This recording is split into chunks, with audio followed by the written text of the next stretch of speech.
The one thing that pretty much everybody shares in common, whether you're a prepper or not a prepper, is that I think pretty much all of us, when it comes to social interactions, can have a little bit of anxiety. Now, if you're not a prepper and you have social anxiety and it keeps you from making connections with people, making new friends, boo-hoo, okay, so you don't have so many friends. But as a prepper, we know that in an emergency situation, the ability to reach out and connect with other people doesn't just make your life better, but also can be the critical difference between your life continuing or ending during an emergency.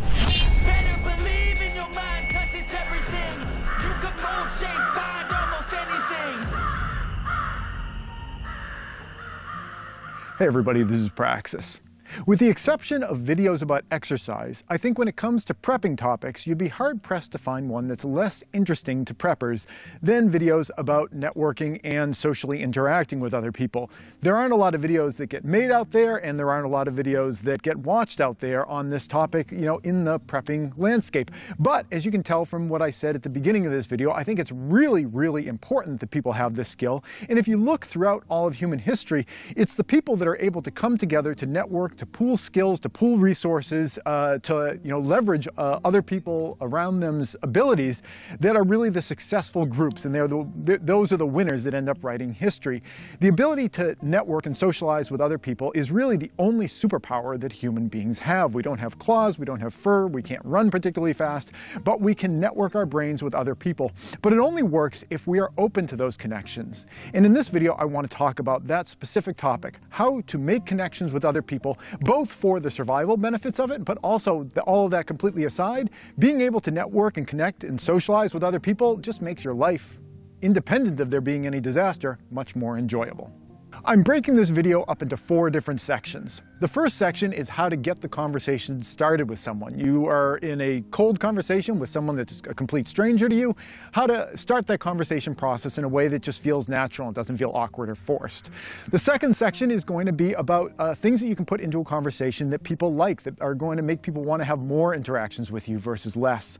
The third section is about the opposite of that, things that we can accidentally or perhaps on purpose might weave into a conversation that are going to give people a reason to not want to have any further interactions with you. And the fourth section in this video is going to be how to keep that conversation going. You've gotten someone to the point where they're kind of an acquaintance, how to keep things going in a very natural, organic way so that that acquaintance can, someday turn into possibly being a friend.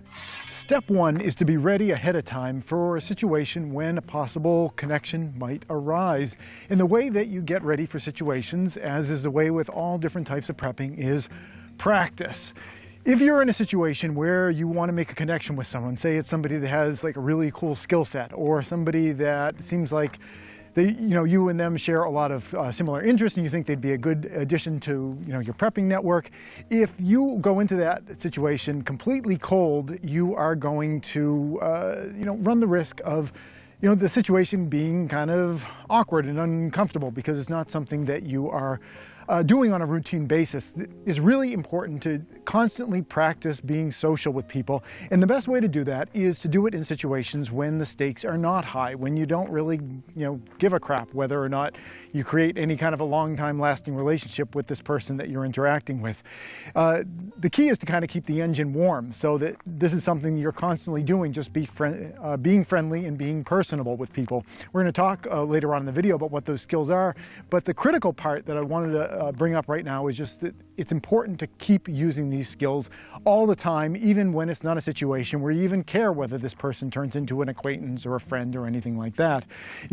Whenever you're in an interaction, whether you're in a line somewhere and you strike up a conversation with someone about the length of the line, or if you're checking out groceries, or any other kind of like common interaction where you have the opportunity to just kind of practice these skills with someone in an absolutely zero stakes environment, it's really important to be practicing these skills, because when you do need them, you want the skills to be sharp, and you don't want the situation to feel awkward, because it's one thing to not practice something like primitive fire starting skills, because if you're working on starting a fire and you're nervous about the situation, or you're uncomfortable about the situation because you haven't been practicing the skill, it really doesn't matter to the fire whether or not you're nervous or it's an awkward social moment. The fire doesn't care one way or the other. But if you feel awkward and uncomfortable during a situation where it is social interaction, where the fire doesn't pick up on your awkwardness, other people are going to. So practice the skills that we're going to be talking about in this video all the time, especially when there are zero stakes. Okay, so if you're going to be jumping into conversations with people and you don't want people to be like looking for the exit, you want the conversation to feel natural and normal and not weird or not creepy, the best way to do that is just kind of keep a light, general, upbeat tone to things. Now, this doesn't mean take it to the extreme where like you're at a funeral and you're like, man, this is a sick funeral. I wish we had more, opportunities to have more of these things. This is just great. Like, you don't want to take things to that level per se, but just not being pessimistic about everything is going to go a long way with people. It just generally makes things a lot more pleasant. So if you can have a positive tone about things, it's going to help a lot, but it has to be honest. You can't just like jump in and like take something that you hate and start talking about it as though you love it, because it's just going to come off as being disingenuous, and people can really pick up on that easily. So the way to kind of remedy that and also to make your life in general a lot better is to kind of flip things in your head so that you can see the positive aspects of things. So you're not faking it, you're actually talking about things that you really believe. And there's always kind of positive edges to things. Even if you're like caught out in a rainstorm and it's cold, it's some sort of like character building experience. There's always kind of a positive edge on it. Now, we're going to talk later about how you need to kind of gauge your positivity or negativity based off of the other person. But generally, if you can push things in more of a positive direction than a negative direction, people are going to find the conversation a lot more pleasant to be in.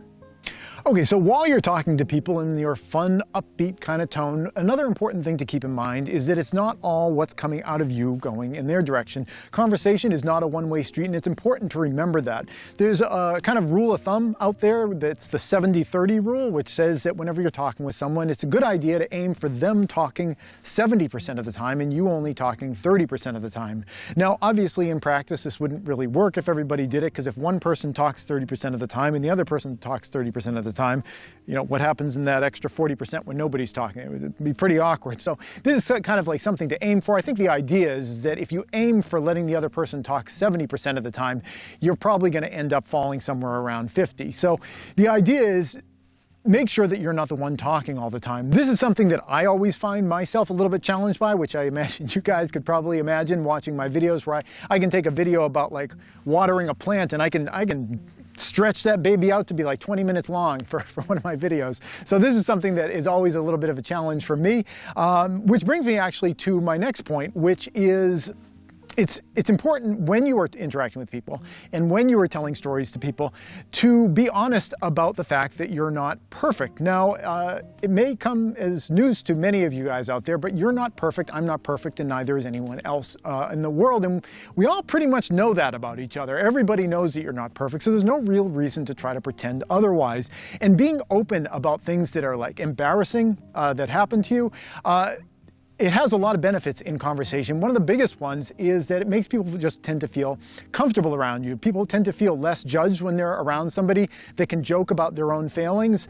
People also feel like it kind of humanizes you when you are talking about the fact that, you get embarrassed about things or that situations were awkward. All of us have always felt that at one point and another during our life. So when you hear somebody talking about these kind of feelings that we ourselves have felt on the inside, but maybe don't really talk about that much in conversation, it can really make people feel kind of connected with you because they're seeing that you're experiencing a lot of the types of things that they're also experiencing.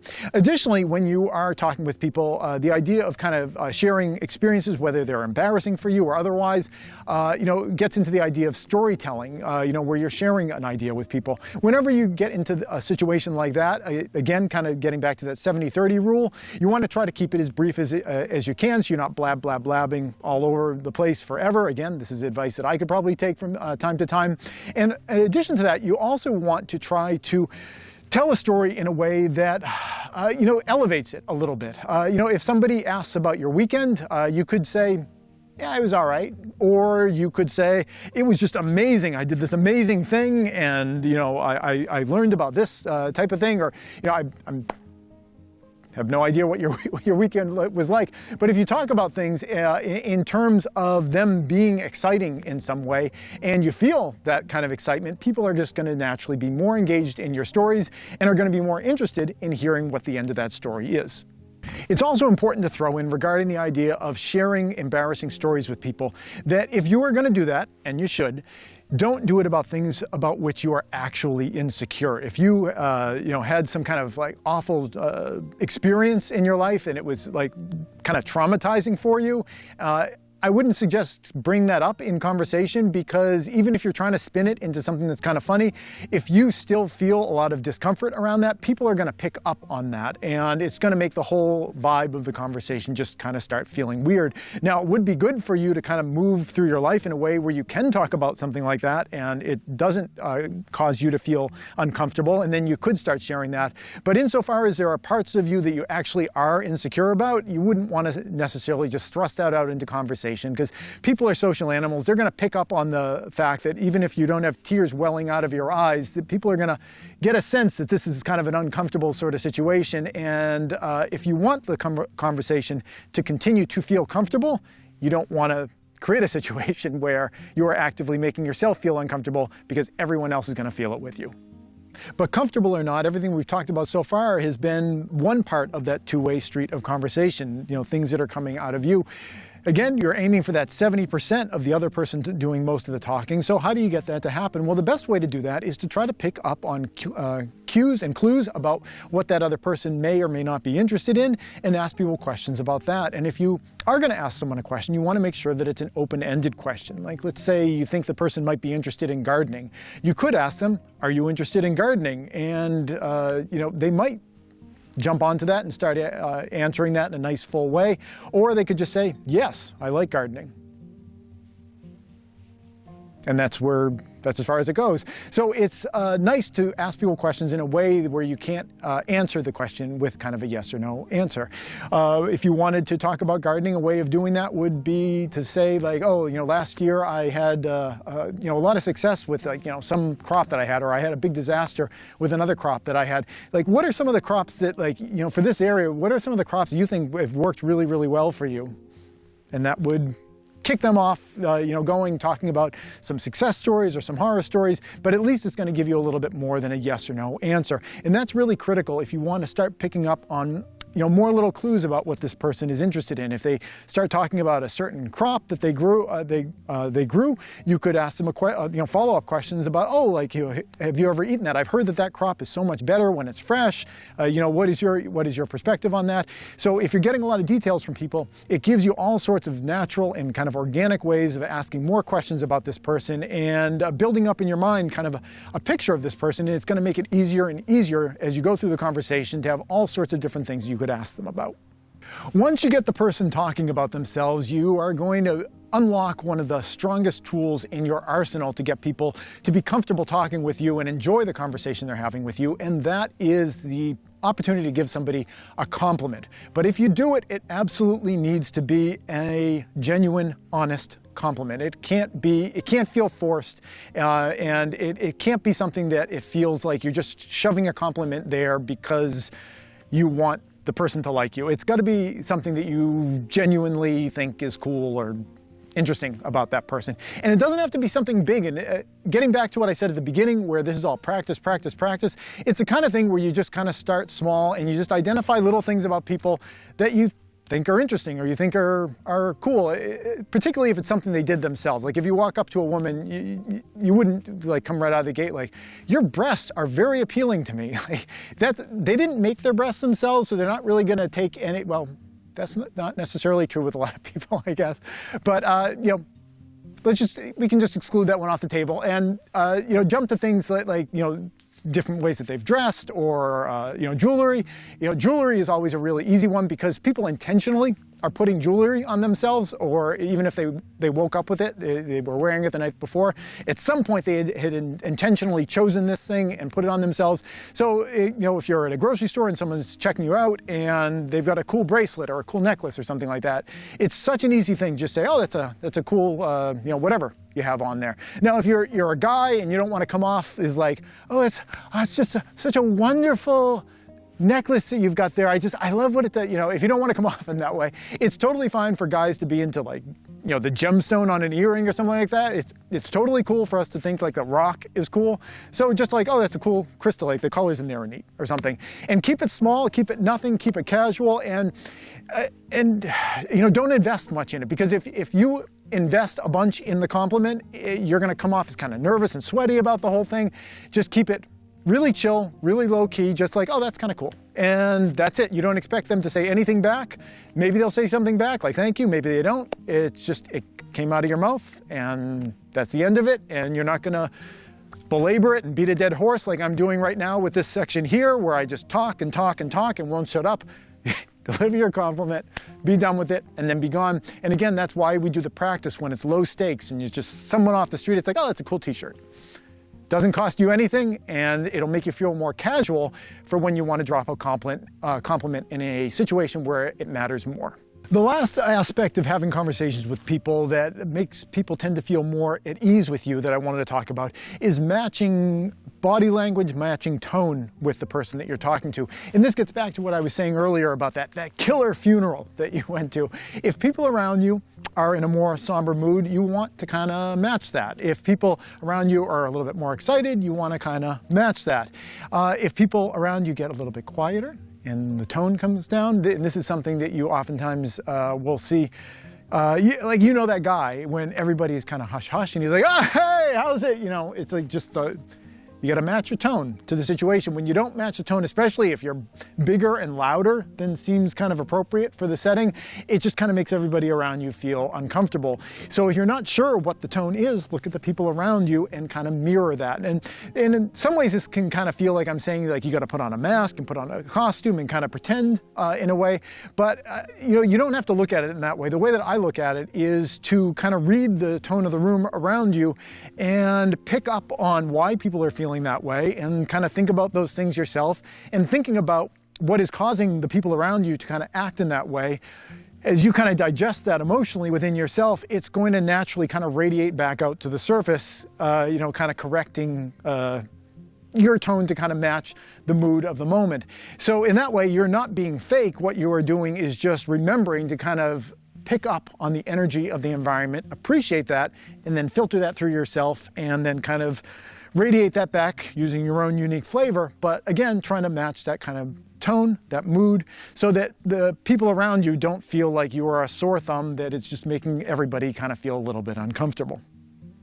And with that, let's talk about a bunch of things that are not so good to include in a conversation, like awkward pauses. So here are some things that you can do to make people feel uncomfortable around you. And the first one I want to bring up touches on something that we talked about earlier, about when you're sharing a story about yourself. Be open to the idea of sharing things that you know, are embarrassing to you.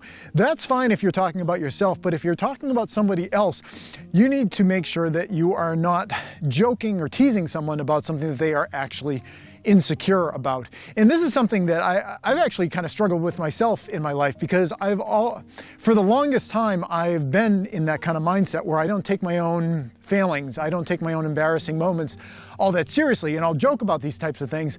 And sometimes I would inappropriately apply that level of self-confidence to all the people around me.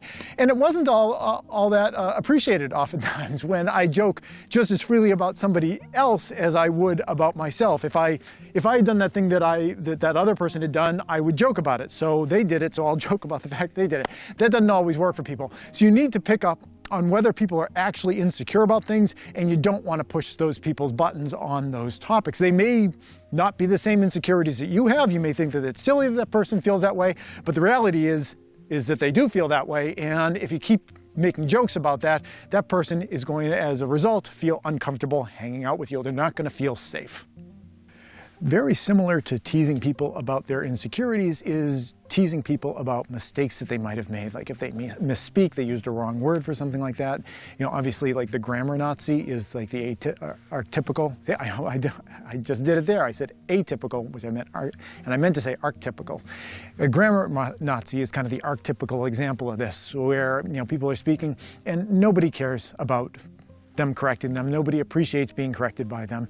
So if somebody makes a mistake, you may be right in correcting them, but it's not going to make you very many friends, and you'll probably end up being lonely as a result. The next thing that's probably going to end up making people not want to spend much time with you is being overly negative about things. And we talked about this a little bit about at the beginning, where we said that being generally upbeat and positive tends to make people want to hang out with you. And the same is true in reverse if you're tending to be just negative and pessimistic about things all the time. If you just exude unhappiness, people are going to tend to be unhappy when they hang around with you.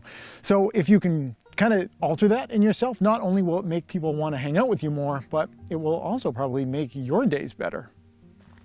Okay, hold on one sec.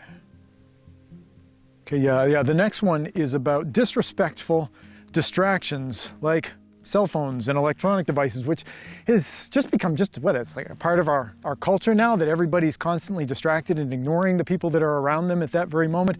It's a huge negative signal for people when you are talking with them and then suddenly you just get distracted with like your phone, or there's some monitor somewhere, or there's something more interesting than them going on.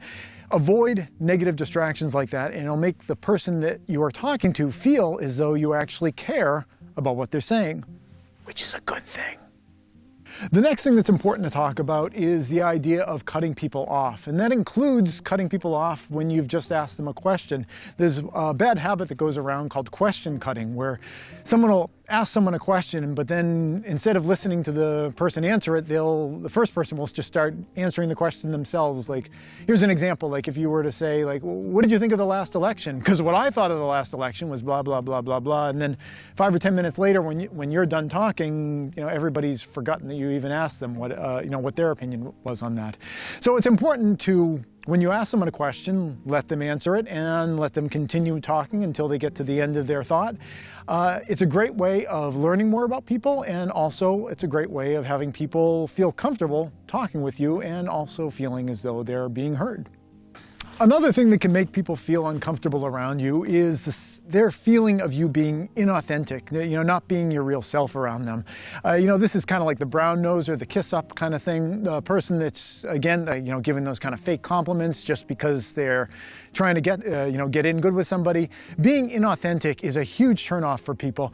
And I think it comes from people that don't have a lot of self-confidence in their own worth. And I think the best way to kind of counteract that is to get yourself to a position where you do feel decent about your own self-worth, and then just present people with your true, authentic you. They can take it or leave it. Again, you want to be sensitive. You don't want to be like, well, the real me likes to mock people's insecurities. I'm talking about, who you are on the inside, not who you are when you want to mock people's insecurities. But to feel comfortable about yourself and to feel comfortable authentically, sharing your real feelings on things, and to do it in a way that's respectful of other people, but also doesn't create the sense in other people that you're kind of just brown-nosing them, telling them what they want to hear. Next, I want to talk about what is probably the biggest problem that a lot of us here in the prepping community have when it comes to talking with other people, and that is our habit, I'm not going to say everyone's got this, but a fair number of us deal with this, is our habit of giving people unsolicited advice. There are things that we feel like we're privy to and other people are not privy to. So from a position of wanting to help people, we are there giving people advice on things that they maybe want to be concerned about. Here's a good example right here. There's far too few people that are wary of the frogs in our area. Many have been injured or killed. That's my boy's sign. But yeah, giving people unsolicited advice, there's a time and there's a place for giving advice, and the best way to offer advice is after it's kind of been asked for. If you want to help people in the way that people tend to want to help people when it comes to offering unsolicited advice, the best way to help people, with those types of things is just kind of, live your life, do what you do, share what you're interested in, share what you're enthusiastic about, be your own authentic version of yourself, and share what you do in your life. And if what you do is prepping, you're going to automatically be sharing that with people, and you'll be able to share some of that perspective with people in a way that is just you sharing you versus you sharing unsolicited advice with people. So while the motivations of people who share unsolicited advice are probably generally positive, I would think, pretty much universally positive, the result is almost universally negative. So insofar as the purpose of offering the advice is to help people, if it's not doing that, we probably should find another way of doing that. Don't offer unsolicited advice.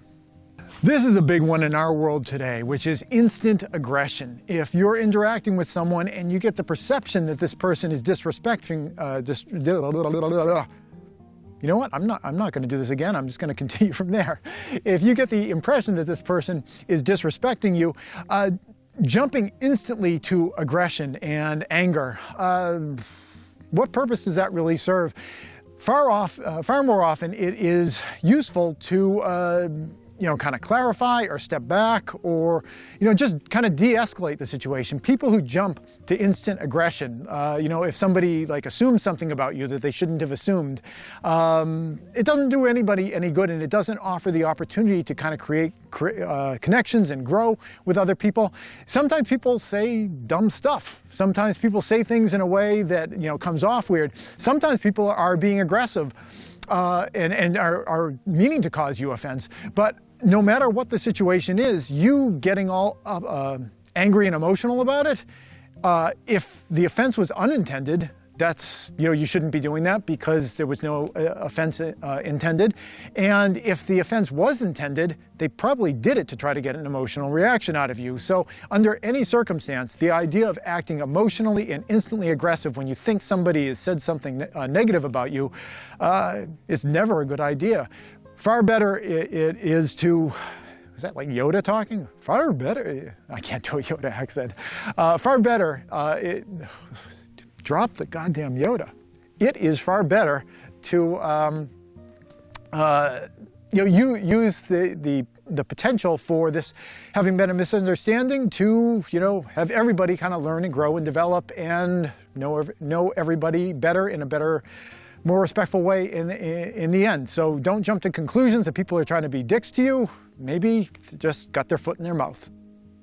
The last negative habit that I wanted to talk about was the habit of some people to turn everything back to being about themselves. This is something I actually get accused of quite frequently on my channel because I'll be talking about some topic and then I will relate some personal experience that I had with it in a way, with my intent being to kind of create a concrete example of what I'm talking about on my channel, so I'm not sure how appropriate it is that people accuse me of this on my channel. But in a conversation, turning everything back on yourself is, oh wow, I just did it. I just did it.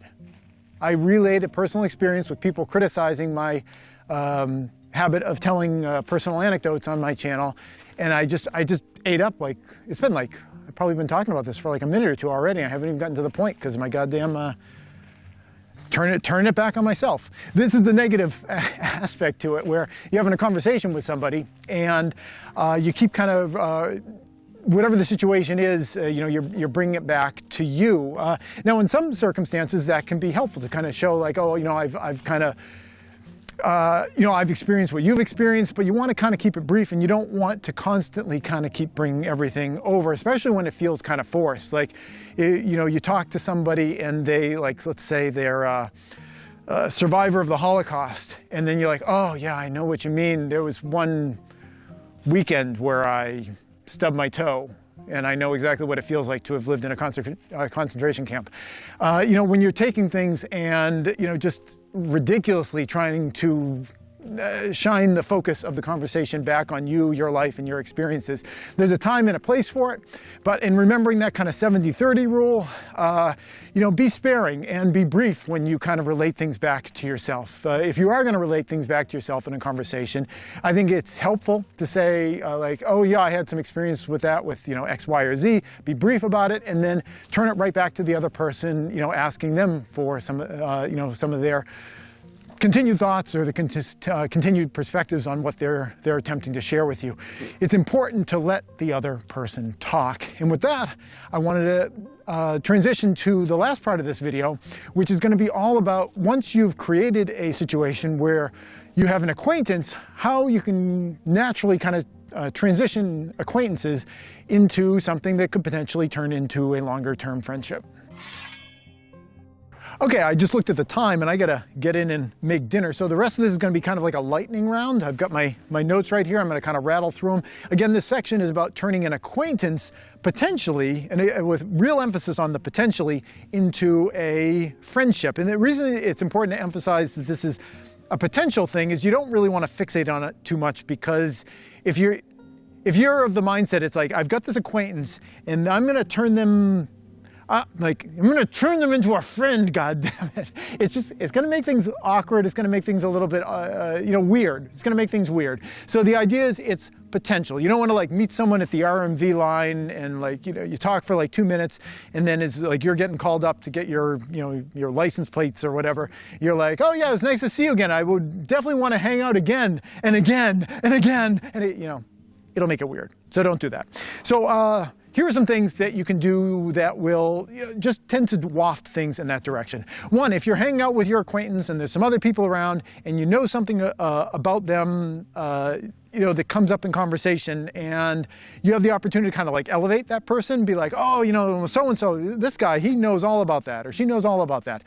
People love that. As long as you're like brief and you don't like shine the spotlight on them forever and you tell like some incredibly long story and everybody's just like staring at them forever.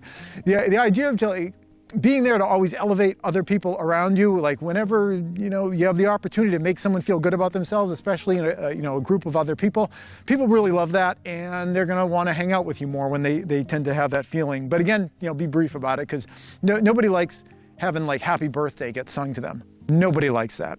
Period. What else we got here?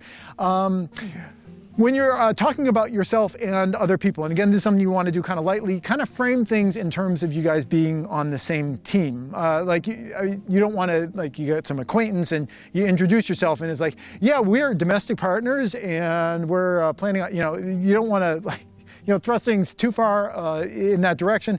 But, when you're talking about things together, like I've got neighbors and, work on projects together, and I use that we. It's like, oh, we could do this, or we could do that, or I could help you with this.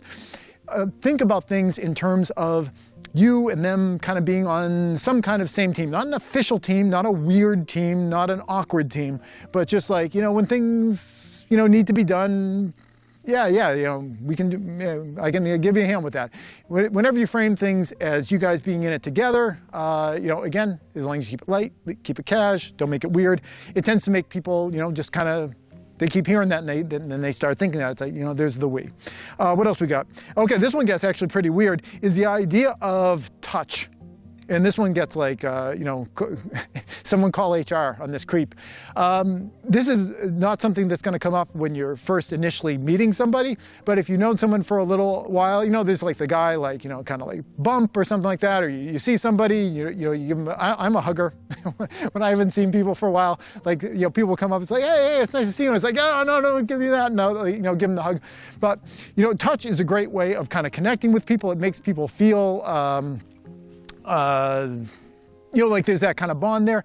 But if you're doing it, you got to do it in a way that is, it's quick and you're kind of gauging their response. If somebody's backing away, don't go chasing them, chasing them down for their hug. But, it's quick, it's in, it's out, you keep it casual. But there's one part of this that you got to be really aware of, and that is that you keep it universal, that you aren't focusing it all on one person. Like if you're in a group and like there's like one person, and every time that one person says something, you're like in there and you're like, oh, over that one person, that's going to come off as really creepy. So you want it to just be very universal, especially if it's like a mixed group of men and women. You don't want to, like if this is like, you're a guy and there's a woman, you don't want to constantly focused and fixated on this one person, it'll just be really weird. So if you're going to be using that in any kind of a social context, it's got to be universal. It's like, you know, the young woman gets it as much as like the old crusty centipede man.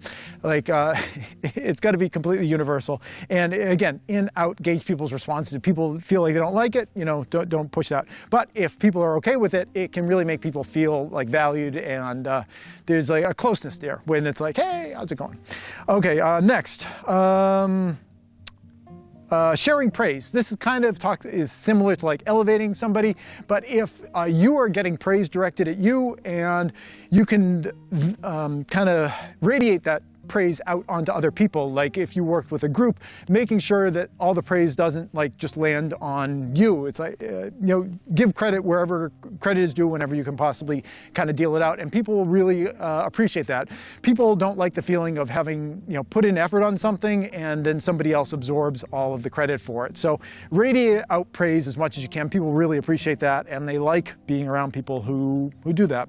Next on my list, I'm sorry, I'm doing that like being distracted by electronic media that I said was a bad habit earlier.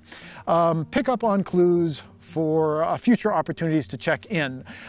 This is something that as you know, you're just talking with people, you're going to find out different things that they're doing, and this gives you an opportunity to have like normal, natural, non-creepy check-in moments. If you are interacting with someone and then like 2 days later, just out of the blue, you call them up and you're like, hey, how's it going? What are you doing today? It's going to feel kind of creepy. But if you were paying attention to what they were saying during their last conversation, and you knew that like in 3 days after that point, they were gonna, I don't know, they had to get their car inspected, and they were unsure about how it was going to do, or like there was some event in their life that you knew that was coming up. If you make a little mental note of that, in 3 days, you can call that person up, and you can kind of check in, and it's not going to feel awkward, and it's not going to feel creepy. It's not just that cold call, but like, what are you doing? How are you doing? What's going on? You know, it's going to come off as much more natural, and you want things to just feel natural. You know, you may feel some high stakes, like you think this person's really interesting, and you know, you want that relationship to develop, but you don't want it to feel as though, you know, inside you're like, we're going to be friends forever and ever and ever. You don't want it to come off that way. So keep it casual, pick up on little clues about when you can check in on them later. Last thing here is just the idea that these things take time. These things build slowly over time, and that's why, again, we're talking about the potential for a direction of these interactions to push things in. You don't get yourself married to where they absolutely have to end up, and you let them take their course as they take it. People build relationships when they are sharing time together, and in particular when they're sharing experiences together. If you're doing something together, sharing actions together, you know, working on a project together, building things together, doing physical things together tends to you know, get people to bond, because they're kind of both experiencing this at the same time, whether it's, you know, going on a hike, you know, going fishing, you know, fixing a car or something like that. But having actual physical events that happen in your life, you know, help things to go down that direction. But again, they take time, they have their own kind of schedule, and you got to let things just kind of go as they are. And again, not get fixated on that result, because if you get too fixated on that result, things are just going to feel weird. Ultimately, you need to have your acquaintances, and the ones that turn into friends will turn into friends, and the ones that don't turn into friends, who the hell cares? And as long as you keep that mindset, you're going to keep it casual, you're going to keep it low key, you're going to keep it low stress, and you're going to keep it from becoming weird. Just thought I'd build a awkward pause at the end of this one. Nothing really wrong with an awkward pause, especially if at some point.